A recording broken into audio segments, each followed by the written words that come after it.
Genèse. Amen. Et ce texte nous parle de quelqu'un. Les étudiants bibliques, amen, savent de qui je parle. Je suis en train de parler de Jacob. Alléluia. Qui avait usurpé le droit d'aînesse de Ésaü, son frère, qui a été obligé de partir chez Laban. Alléluia. De se réfugier chez Laban, de travailler pendant 20 ans pour pouvoir avoir ces deux femmes et pour pouvoir s'épanouir. Alléluia. Et la Bible dit que Dieu, à un moment donné, dit à Jacob, lève-toi et rentre maintenant dans la terre que je t'ai promise. Et la Bible dit que Jacob est en train de partir avec ses deux femmes, avec ses enfants. Mais parmi les deux femmes de Jacob, il y a une femme qui l'aimait, qui s'appelait Rachel. Rachel était attachée à son père. Vous remarquerez que pour que Laban donne Rachel en mariage, il a fallu qu'il ait 14 ans. Parce qu'il était attaché à sa fille. Alléluia. Et j'ai interrogé le Saint-Esprit, il a demandé, mais pourquoi est-ce qu'il était attaché à sa fille? Et le Saint-Esprit m'a ramené à cette parole pour dire que c'est elle qui aidait son père dans le fétichisme. Alléluia. Mais oui, et vous allez lire, la Bible dit quoi? Elle est sortie de la maison de son père, mais elle est sortie avec les fétiches de son papa. Ça veut dire, parce que si elle est sortie avec les fétiches de son papa, ça veut dire qu'elle était pratiquante, elle avait foi, elle connaissait véritablement les fétiches de son papa. Alléluia. Pourtant elle était avec Jacob. Elle était la préférée de Jacob. Alléluia. Et Jacob lui avait sans doute expliqué les rencontres glorieuses qu'il avait faites avec l'Éternel. Mais malgré cela, elle n'avait pas la foi nécessaire. Alléluia. Pour avoir confiance en son mari. Elle sort avec les fétiches de son père. Et la Bible dit que Laban se rend compte qu'on a dérobé ses fétiches. Alléluia. Et Laban commence à poursuivre Jacob. À la veille, il fait un songe où l'Éternel lui dit, garde-toi de parler ni en bien ni en mal de Jacob. C'est-à-dire, je ne te demande même pas de le toucher, mais je ne veux même pas que tu ouvres ta bouche pour parler. Alléluia. Je prophétise sur la vie de quelqu'un ici ce soir. À compter de ce culte, si des gens se levaient dans la maison de ton père, dans la maison de ta mère, à une certaine heure, pour prophétiser sur ta vie, afin que tu ne rentres pas dans ta destinée prophétique ce soir, l'onction qui est ici est capable de fermer la bouche. Et de la même manière que l'Éternel a demandé à Laban de ne point ouvrir sa bouche ni en bien ni en mal, à compter d'aujourd'hui, ils ne pourront plus ouvrir la bouche ni en bien ni en mal sur ta vie. Oh, je pensais que tu allais dire Amen. Je pensais que tu allais dire bien Amen. Et cela allait arriver dans ta vie. Alléluia. Amen. Et donc Laban poursuit Jacob dans le dessein de récupérer ses fétiches. Il fouille Jacob, il ne trouve rien. Il fouille Léa, il ne trouve rien. Il fouille les servantes, il ne trouve rien. Or Rachel a posé la fétiche et Rachel s'est assise dessus, elle a fermé. Et quand son père lui demande, elle dit non, qu'elle est en indisposition. C'est que les femmes ont couramment. Alléluia. Et vous remarquerez que Laban répare sans ses fétiches. Mais il y a quelque chose qui m'a marqué. La Bible dit que Jacob est tellement étonné que Laban parle de fétiche, que Jacob dit que la personne chez qui tu trouveras tes fétiches meurt. Alléluia. Que la personne chez qui tu trouveras ses fétiches meurt. Alléluia. La parole était déjà sortie. Et nous allons prendre la Bible. Amen. En Genèse 35, à partir du verset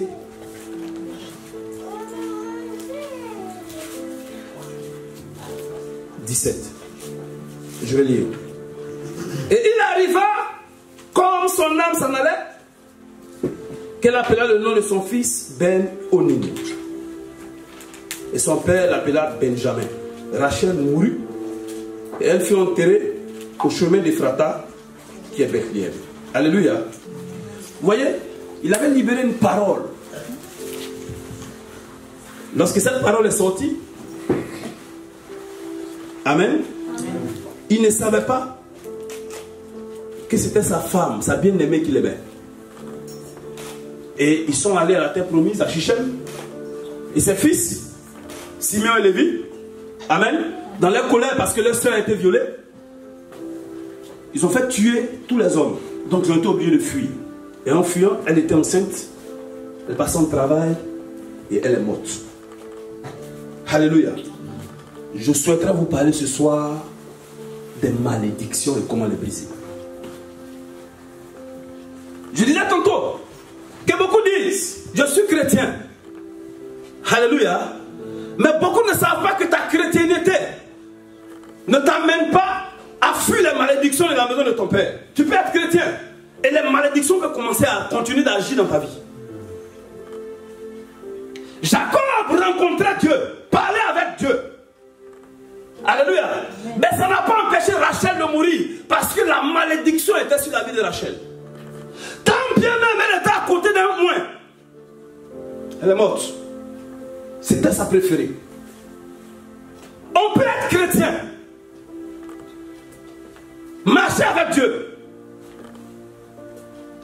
et continuer d'être dans la malédiction. Genèse chapitre 20, à partir du verset 1 jusqu'au verset 6. Pour les étudiants de la Bible pour noter. Alléluia. Et il dit, si tu ne me reconnais pas comme Dieu, si tu ne me prends pas comme Dieu, tu seras maudit jusqu'à ta 4e génération.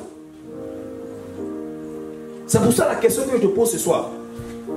La situation que tu vis. Est-ce que tu as commencé à te poser la question qui en est l'auteur? Alléluia. Beaucoup disent, tous ceux qui sont en Christ, il n'y a plus de condamnation. Il y a longtemps tu es chrétien et puis tu es à l'église. Mais rien ne marche. Pourquoi? Parce que Jésus est venu afin que ton esprit soit régénéré. Et par ton esprit, que tu viennes à la parole de Dieu. Pour que la parole de Dieu puisse briser, couper, détruire tout ce que le diable a mis dans ton âme. Alléluia. Jésus ne le fera pas à ta place. Beaucoup, qui est même chrétien, Jésus est mort à la croix, Jésus a tout payé. Jésus a fait sa part. Et toi, est-ce que tu as fait ta part? Quand on demande à des chrétiens de jeûner 1 jour, de jeûner 2 jours, de jeûner 3 jours, ils trouvent que c'est trop difficile. Quand tu demandes à des gens de prendre un peu de temps avec Dieu, ils trouvent qu'ils n'ont pas de temps. Alléluia. Dieu dit, tu n'auras pas d'autre Dieu devant ma face. Les Hébreux disent, en dehors de moi, il n'y a pas un autre Dieu. Et la question que je te pose ce soir, qui est ton Dieu? Alléluia. Et même à l'église aujourd'hui, à l'idolâtrie, la place de Dieu dans l'église, on ne lui accorde plus sa place. Ou encore, quand Dieu nous donne quelques dons spirituels, nous pensons que c'est nous-mêmes qui sommes dépositaires de ces dons. Touche quelqu'un, touche quelqu'un. Il faut lui dire c'est pas pour toi. Touche quelqu'un. Touche quelqu'un. Il faut lui dire c'est pas pour toi. Alléluia. Et maintenant nous commençons à nous donner des titres. Bishop, archibishop, évêque. Alléluia. Jésus avait 30 ans. Tout petit. Souvent, on ne le reconnaissait même pas. Parce que les souverains sacrificateurs voulaient le tuer. Ils ont envoyé des gens. On ne sait même pas c'est qui. Alléluia. Mais tu prends un mort, tu mets le mort, Jésus te ressuscite le mort correctement. Tu prends un malade, le malade court rapidement. Ce ne sont pas les titres qui font un homme de Dieu. Mais c'est l'esprit de Dieu qui est en la personne qui fait l'homme de Dieu.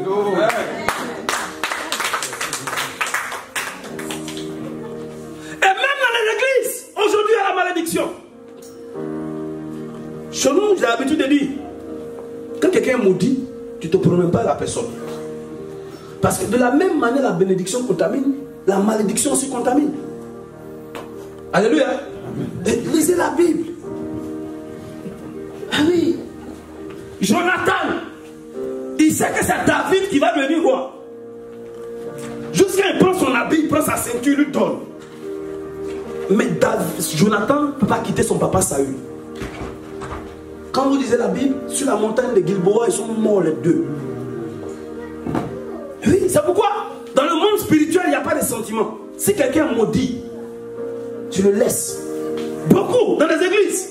Le pasteur ne marche plus comme Dieu veut. C'est vrai, on doit prier pour lui, on doit l'aider. Mais si le pasteur ne veut pas faire d'effort, on le quitte. Je suis en train de vous dire une réalité spirituelle. Parce que si tu ne le quittes pas, et que tu es là par familiarité, tu es là par sentimentalisme, tu vas partir en enfer avec lui.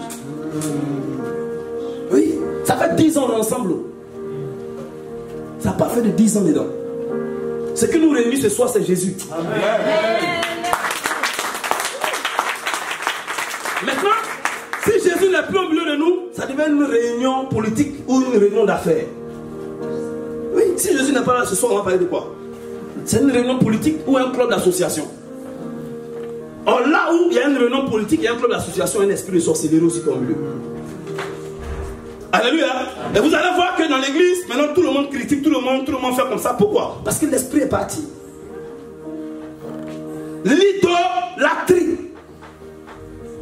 Alléluia. L'idolâtrie est un péché dangereux. Et ça se transmet par le sang. Ta chrétienté ne peut pas être bonne si tu ne brises pas l'esprit d'idolâtrie qui est dans ta maison. Ta chrétienté ne peut pas être bonne si tu ne brises pas l'esprit de polygamie qui est dans la maison. Alléluia. Alléluia.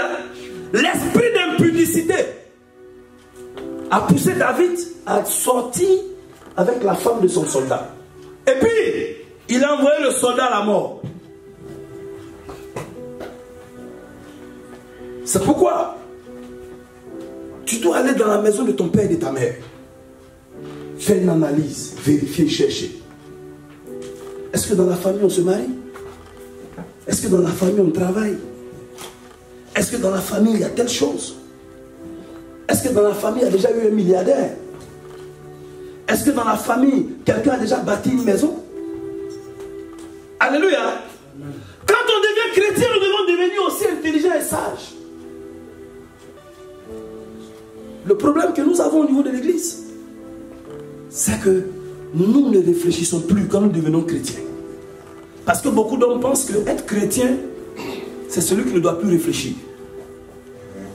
Un combat spirituel se gagne avec stratégie. S'il n'y a pas de stratégie, il n'y a pas de victoire.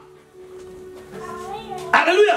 Amen. Si le sorcier de ta maison prie à partir de minuit, à partir de 22h, toi tu commences à prier. Il va venir te trouver, tu es en prière. Si le sorcier de ta maison prie à 2h, à partir de minuit, toi tu commences à prier. Alléluia. Amen. On ne peut pas combattre et gagner quelqu'un qui est en état de veille. C'est parce que tu dors que depuis jusqu'à là, tu n'arrives pas encore à porter des résultats. Je suis venu te demander ce soir de commencer à te réveiller. Nous rentrons dans une nouvelle année.